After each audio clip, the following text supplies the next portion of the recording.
Hello guys, आज के video हमारा बहुत ही इंटरेस्टिंग टॉपिक पे है। तो सबसे पहले यहाँ पे हम आपको बता देते हैं कि यहाँ पे कोई भी एंड्रॉयड डेवलपर अगर आप बनना चाहते हैं तो सबसे पहला क्वेश्चन होता है कि एंड्रॉयड डेवलपर के लिए क्या क्या रिक्वायरमेंट होती है और एंड्रॉयड डेवलपर के लिए हम क्या क्या सीख सकते हैं। तो उसको आप बेसिकली हम यहाँ पे आपको वीडियो बना दिए हैं आपके लिए कि इसमें क्या क्या रिक्वायरमेंट होती है अगर आप एंड्रॉयड डेवलपर बनना चाहते हैं, एंड्रॉयड को डेवलप करना चाहते हैं। तो सबसे पहले यहाँ पे बेसिक यहाँ पे 7 स्टेप्स हैं, तो यहाँ से हम आपको डिस्क्राइब करके बताएंगे और यहाँ पे मैंने एक पोस्ट भी लिखा है इसके लिए, तो आप यहाँ से बहुत ईजी तरीके से समझ में आ जाएगा। तो चलिए अब स्टार्ट करते हैं। सबसे पहले है यहाँ पे स्किल्स। तो आपको अगर एंड्रॉयड डेवलपर्स बनना है तो उसमें आपको कुछ स्किल्स होती है, आपको ये सब सारी चीज़ें आनी चाहिए। सबसे पहले यहाँ पे देख सकते हैं जावा, एंड्रॉयड एसडीके और एक्सएमएल, फिर एंड्रॉयड स्टूडियो, एपीआईज, डेटाबेस और ये सारी जो डिटेल है आप यहाँ से देख सकते हैं। उसके बाद से सबसे फर्स्ट है जावा। तो अगर आप यहाँ से एंड्रॉयड डेवलपर आप सीखना चाहते हैं, एंड्रॉयड में कोई एप्लीकेशन क्रिएट करना चाहते हैं या फिर आईओएस में एप्लीकेशन क्रिएट करना चाहते हैं, तो इन सब के लिए यहाँ पे होता है एप्लीकेशन डेवलपमेंट में सारा यूज होता है। सबसे पहले यहाँ पे जावा, तो जावा और कोटलिन 2 लैंग्वेज होती हैं जो कि आप एंड्रॉयड में यूज कर सकते हैं। तो आप जावा में बहुत सारे एपीआईज होती हैं और जो कोटलिन होता है, तो कोटलिन बेसिकली सिर्फ एंड्रॉयड के लिए ही बनाया गया है, जो कि जावा के बाद आया है कोटलिन। तो कोटलिन भी अगर आप सीखते हैं तो भी बेटर रहेगा और यहाँ पे जावा सीखते हैं तो भी अच्छा है। तो बेटर यही रहेगा कि आप दोनों सीखिए। जो प्रेजेंट टाइम में है और जो फ्यूचर में यूज होने वाला है मैक्सिमम केस में, वो है कोटलिन। कोटलिन मेनली बेसिकली जो है हम यहाँ पे एंड्रॉयड के लिए यूज कर सकते हैं, बट जावा यहाँ पे मल्टीपर्पज़ लैंग्वेज है, आप इसमें बहुत सारी चीज़ों में यूज कर सकते हैं। तो ये तो हो गया जावा और कोटलिन के बारे में, आपको दोनों चीज़ें आनी चाहिए।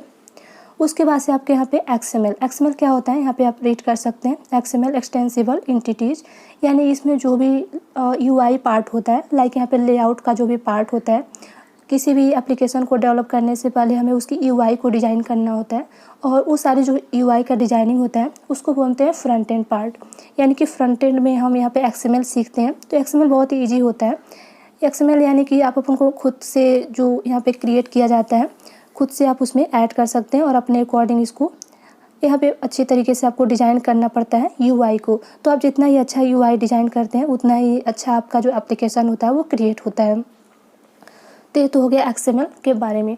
तो एक्सएमएल को कैसे यूज़ करना है वो हम आपको बाद में बताएंगे। पहले यहाँ पे हम आपको बेसिक डिटेल बता रहे हैं कि आपको क्या क्या चीज़ें आनी चाहिए।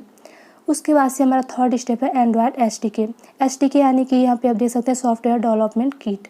यहाँ पे कुछ एनवायरनमेंट प्रोवाइड किए जाते हैं और यहाँ पे कुछ एसडीके होते हैं जो कि आपको आईडी के अंदर प्रोवाइड किया जाता है। तो आपको यहाँ से अलग से भी कर सकते हैं अगर आप यहाँ पे कोई दूसरा आईडी यूज़ करते हैं, बट हम यहाँ पे यूज़ करने वाले हैं एक आईडी जिसका नेम है एंड्रॉयड स्टूडियो। तो एंड्रॉयड स्टूडियो बेसिकली एक एनवायरनमेंट होता है जो कि आपको यहाँ पे प्रोवाइड कर दिया जाता है। यहाँ पे आप देख सकते हैं सबसे पहले एंड्रॉयड स्टूडियो, इसमें एक इसको हम आईडी बोलते हैं जहाँ पे हम अपने एंड्रॉयड के प्रोजेक्ट को रन कराते हैं और एंड्रॉयड का इंटरफेस यहाँ से देखते हैं।